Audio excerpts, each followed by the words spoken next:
topic, how mastering being alone can make you more attractive. It's 2024, guys. Women love successful men. If you don't have any emotion, you ain't gonna have it your way out here with the ladies. You gotta realize that solitude breeds success. Think about all the most successful people in the world, the millionaires and the billionaires. They all have one common theme. They have to separate themselves to achieve their goals. See, when you're alone, you're not distracted. You're not paying attention to what he's doing, what she's doing, not comparing your life to other people, because comparison is a thief of joy. When you're not distracted, you're more focused on your personal goals. Larry June said it best, your whole life can change, my nigga, in 60 days. Take me for a prime example. 60 days ago, I probably had about 300 something subs. Now we on the road to 10K. Also, 93% of y'all watching these videos are not subscribed, bro. What are you doing? Subscribe so I can drop more videos. When you're in monk mode, you have clear thoughts and judgment. You can see things for what they are. See, I'm an introverted extrovert. When I'm at the crib by myself, I don't really talk to a lot of people, but when I'm out and about, I'm a social butterfly. One thing I notice is when I'm in solitude, ain't nobody really checking for me for real. Like, if I don't post on social media, I don't really get hit up like that. What am I trying to say? I see people and women for what they are. And it's not a bad thing. It helps me focus on myself, which is the most important thing. Also, it's a good practice to see who really messing with you. I'm gonna challenge y'all boys to delete all the social media apps off your phone for 60 days and see how much more focused you are. One thing about it, man, as you achieve your goals, women are gonna notice. I always remember, people are always watching, even when you think they aren't. So even when you progressing, you don't have to brag and boast and put it out there to the world, but people that's really in your life, they gonna notice. You can't fake it with women. They can tell when you really on your grind and achieving things and when you just BSing and talking about it.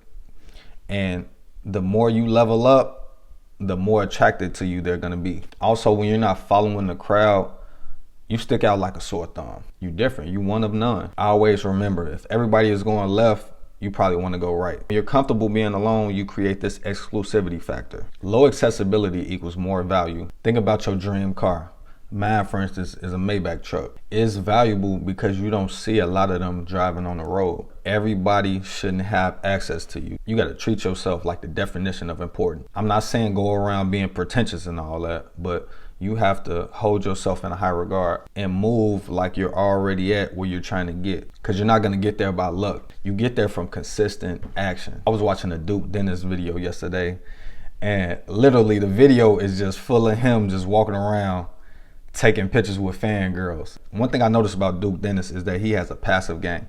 He walks around confident, good energy, and women just gravitate towards him. One thing I also notice in his videos is that he don't give women too much action. Like, he say something real nice, he thanks them for their compliments, and then he keep it pushing. This psychologically makes women want him even more. It's human nature. We want what we can't have. So when you're being exclusive, you're not in every chick's face. You're not in every chick's DM. Cause you him, bro. You don't gotta do all that. I keep telling y'all to be cool, man. They got a "Is This Your Man Sis" Facebook group. Essentially, what they be doing is dropping pictures of dudes, talking about is anybody else messing with them, bro. Like, so you gotta be cool. I'm thinking about dropping a video infiltrating the Facebook group, man. Y'all let me know in the comments if I should do that. If you made it this far, man, like the video, bro. Like, what are you doing? Subscribe so I can drop more videos. Back to this game that I never left. When you're not pressed about a chick, you're not chasing women at all. You're just attracting them. I'm gonna give y'all a prime example. So I was out kicking it with the guys in like January, and I met this chick and her friend. Now, her friend was over cold, but every dude was in her face. Come to find out, my homie was actually at her a little while back, but at the party, I noticed he kind of wasn't really giving her no action. And I was chopping it up with her friend, and she was like, yeah, like, she really felt some type of way, because every time they would be out, he'd be all over her. But at that event, he wasn't really pressing her, and she felt some type of way, so she was hitting him up, trying to see what was up. That's why I'm telling y'all, you can't do too much with women. Like, you can validate a woman and get them attention by just looking at them, bro. Looking at a woman is giving them attention. You don't have to say anything. You could just look at her. Now, don't give her no goofy ass look and don't be mugging her or nothing. But you just look at her, you know what I'm saying?